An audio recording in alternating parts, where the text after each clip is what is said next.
On this episode of Lapeef, Let's Talk. The first clash I had with Anton, it was over, man, you've been with your girl. I think at that time it was 5 years. We're going on 6 years now. And it was, why you not with your girl? And I was explaining like, hey, I'm building my kingdom. I'm putting things together. I'm getting things in order, right? And the conversation went somewhere else. The point being is that for me, I had to be the man that I needed to be in my own house before I bring her into something, right? So to me, the way that statement reads is like it's really simple. Like obviously, yeah. So I don't know exactly how how we're approaching it, but obviously as a man, you got to stand 10 toes down on your own. Obviously, you got to be a person of character, integrity. Your name should be not that you need to be above reproach, but you should have a reputable name. You should be financially sound before you invite somebody into your space. You're right. Yes, I'm not minimizing this. Let's just pause there for a minute and just put this in perspective. She not just in an open relationship. She messy, right? She can't keep her stuff together, and she slept with her son's friend. So much so to where now it started to make sense of why Jayden wanted to be emancipated from the family in the first place. This is bad, bro. Anton, you are definitely right. But guess what? Who is the man of our household? Jada. What? Who is supposed to be the man of the household? You're right. Jada is fully kind of effed up. But guess what? Will, why he allowing this shit? Why he allowed open relationship? It's both of them. All right, so that ties me. All right, so that ties me into the topic right there. Jada definitely in the wrong. You definitely right. She out there. She got caught. She messing with this 25-year-old. You definitely right. But if it was a real man in the household, do you think that would have happened? Anton, if you was the man in the household, you think that would have happened? Nah, bro. Exactly. I'm kicking pics in the titty. Also, the stuff over the years with Will has not been speculation. There's been like confirmation of other relationships that he's had over the years. Yes, let me because Kayla knows the best about just these didn't famous speak out about it like August did. One at a time, y'all. One at a time. I think there's a lot of stuff, and I'm just talking about Will and Jada. A lot of stuff that has happened in their relationship, and I think that Jada Pinkett Smith is a puppet master. I think that she has a Jezebel spirit. I spoke on this earlier today. The open relationship was not initiated by both of them. It was initiated by Jada Pinkett Smith. Will, I believe, is very weak, and he's willing to do anything to stay with Jada. And he knows that he was a second pick because Jada did not want him.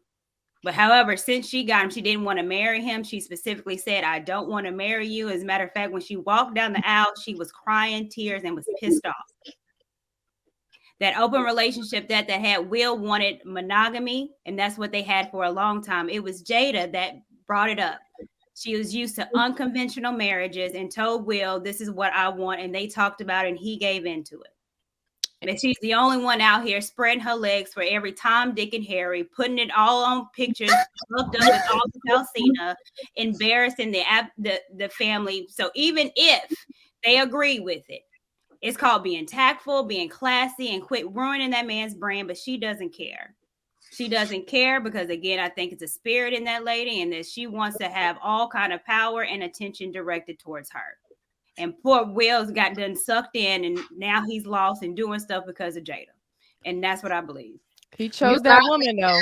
You said we never met. That's crazy. You got me. Yeah, and it's a thing called research. I got you, T. I got you, Goddess. I got you. It's definitely a thing called research, and you can kind of research a lot of stuff about Jada Pinkett Smith. She was back in 2002. She made a rock album, and in her album, in her song, she specifically told you that she wanted to be worshipped. She had a song called Worship Me. There were songs that said that she craves the blood of people and loves pain on people. So she specifically has told you the stuff that she wants. These are facts. That she told you that she wants in a relationship. It doesn't take a brain science to see what her art is. Look what she's wrote. Look at how she loves Tupac. Look at her daughter that when she was 11, Willow wrote a love letter to Tupac wishing that he was in her life instead of her daddy. Both them fucked up. Yeah, it's kind of crazy. Go ahead, T. The Goddess. They're good for each other. Both of them good for each other. Go ahead, T. The Goddess. I want to come to the man. Yeah, I mean, I agree with, most of what Courtney said. I do feel like she's definitely disgraced her husband. Like, I just don't get why, though. She's on the stand right now for his behavior. That's the only thing that's a little unsettling for me. But obviously, because they're husband and wife and they're supposed to represent one another, I could put it together. But it's just like we're speaking about his behavior and his reaction. And if I may go back to, who keeps the family together, if you're referring to in their household, it might be them kids, honestly. You see them kids? Never mind. I don't like talking about kids. But didn't well, that's what I said earlier, that I thought kids keep a lot of families together. Like, people stay together for the kids. But then everybody was like, but I do think a lot of people are only together for the kids. And then when the kids are gone, that's why we see a lot of people break up. A lot of people are like, why are we together? Because that's a big part of like the relationship. But then when the kids are gone, it's like, some of the stuff I seen, them kids wasn't grown normally. That's all I'm gonna say. Like, maybe they adults now, but they wasn't how I seen what I seen. Like, they wasn't growing up like normally. That's all I'm gonna say. That's not. They're not normal. They're millionaires. They're not normal kids. Hold on, man. I got you, Elijah. We're coming to the men next. Okay. Yeah, like they're not normal. So I don't know how we could expect. But don't you still stand on the idea that you think that it was a good thing that he did what he did, though? You don't see nothing wrong. I did not say good thing. Don't paraphrase. I said I understand why he did what he did. I did not say it was a good thing. I said I understand why he did what he did. I said people are not used to seeing men stand on code, and I also said that for the sake of his professionalism, I could see how he should have gone about it or could have gone about it differently. But so you didn't say you seen a black man standing up for his black wife and defending his wife? You didn't say that? You said people. I said people aren't used to seeing that. Yeah, and that's why they're so like, oh my God. You didn't say you agree with that? I agree with. I agree with the reasoning. If in fact the whole narrative or whatever storyline is what it is, then I do agree with it. So now okay. Listen, I don't have strong enough opinions on these people's lives. I don't know them. They don't pay me. You know what I mean? It's just. I see you guys. Man, I want to talk to you guys real quick. I don't know whose feedback that is, but can everybody go on mute? There you go. Real manhood begins and ends in your own household. I want you guys to speak on that. I'm gonna start with you, Rilla. Go ahead. Real manhood begins and ends in your household. I mean, well, I don't know how you want me to approach this, because the manhood begins with you first. And we talk about this a lot, and we talk about it on King Talk, and we talk about it with Sage Talk. We talk about men being made and being forged and having to go through something. It's unfortunate that in today's society, we don't have traditional rites of passage, but in a sense, they do still exist.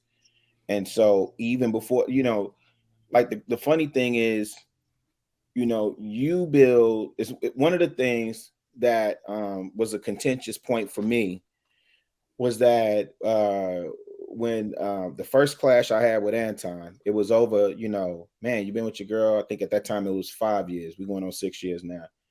And it was, why you not with your girl? And I was explaining like, hey, I'm building my kingdom. I'm putting things together. I'm getting things in order, right? And the conversation went somewhere else. The point being is that for me, I had to be the man that I needed to be in my own house before I bring her into something, right? So to me, the way that statement reads is like it's really simple. Like obviously, yeah. So I don't know exactly how how we're approaching it, but obviously as a man, you got to stand 10 toes down on your own. Obviously, you got to be a person of character, integrity. Your name should be not that you need to be above reproach, but you should have a reputable name. You should be financially sound before you invite somebody into your space.